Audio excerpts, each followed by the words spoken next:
आज की बैठक का कोई खास उद्देश्य या किसी सोच के साथ नहीं। पार्लियामेंट का सत्र चल रहा है, चुनावी वर्ष है, निरंतरता में बैठकों का दौर अब चलेगा ही। उस क्रम में आज सब लोग एक साथ बैठ के आने वाले समय को लेकर, चुनाव को लेकर सरसरी तरीके से चर्चाओं की शुरुआत की जाएगी। चिराग, कई मुद्दों पर बात ये हो रही है कि क्या किन मुद्दों को लेकर जाएंगे चुनाव में।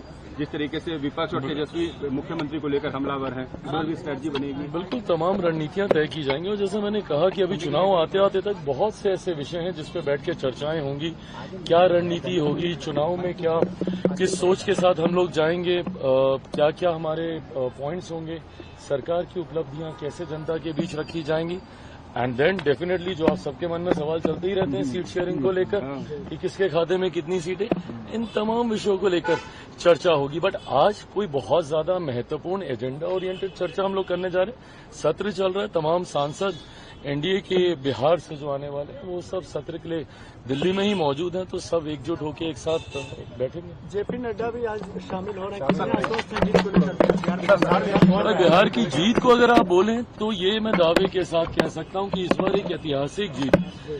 मैंने बार बार इस बात को कहा, एक विनिंग कॉम्बिनेशन है हम लोग का, पांचों दल का जो अलायंस है, और इस अलायंस ने अपने आप को उपचुनाव में प्रूव किया है। 100% स्ट्राइक रेट रहा है हमारे तमाम एनडीए के प्रत्याशियों का।